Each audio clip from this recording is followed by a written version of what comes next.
All right, here with first team All-Southland Conference selection, Beatrice Attura. That will be announced a little bit later today. B, congratulations. A little more pressing matter, Thursday morning, 11 a.m. You're home away from home, Katy, Texas. You're 7-1 as a player in the conference tournament. I think you told Associate Head Coach Janine Parker that. What has that mark meant to you, and what does that mean for your confidence going into your final Southland Conference tournament? I think experience is a huge factor going into the conference tournament. I think that a lot of teams that haven't been there, like New Orleans and teams like that, I think that they could struggle because of the pressure. You know, it's win or go home. And so I think, you know, me, Tia, Sammy, all having been a part of not only being there, but a championship team, I think that will definitely help us out in guiding our younger players and our players that haven't been there yet.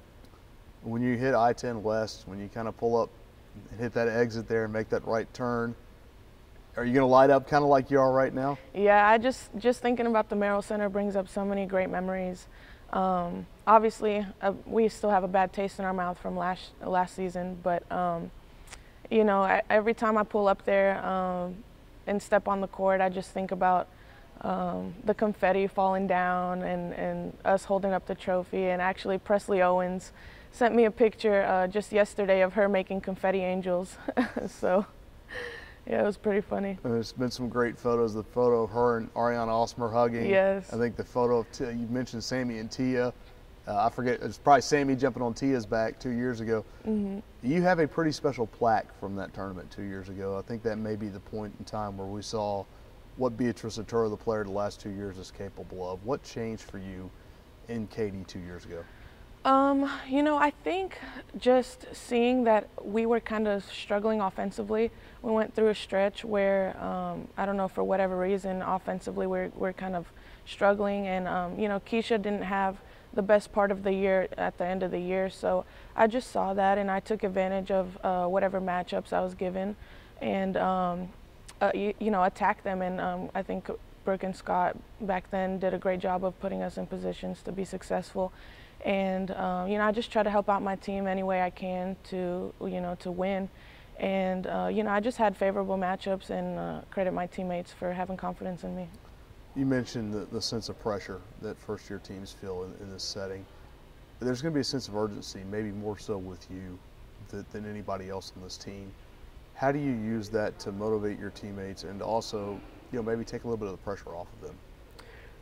Yeah, it'll be a different feeling for me being a senior and knowing that any game that we play on that court could be our last game and my last game here. So it's definitely going to be emotional, and I'm just going to tell my teammates that we have nothing to lose. I mean, we're literally the underdog in the whole tournament, being the 8th seed.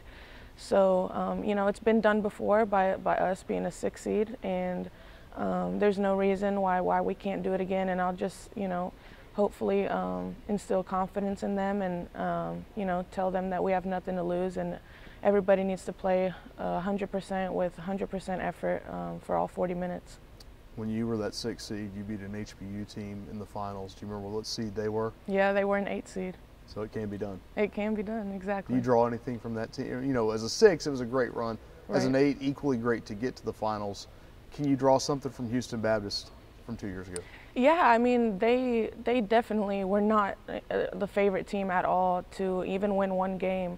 They were struggling towards the end of the season, but they had some good players. They had some good seniors, and they had a great coaching staff. And I think that really helped them, motivate them, and they just played harder than everybody. I remember watching them against SFA. They just wanted it more than anybody else, and that's what it all comes down to. Talked to Coach Dupuis. He said y'all are going to take a couple of things from Prather. You've played better at home than you have on the road. There's no doubting that.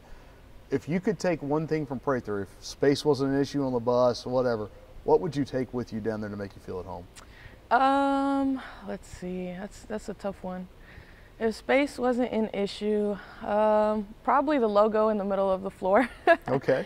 Yeah, just that Northwestern State logo in the middle of the floor. That's, you know, love to play on it, love to run back and forth and see it on the floor. So. How about Hunter Horton calling B for 3? That too. Yeah, I'll miss him saying that. Yeah, and the GIFs on Twitter. There we go. Well, the school single season record holder for three-pointers in a season, Beatrice Attura, thank you for your time. Thank you.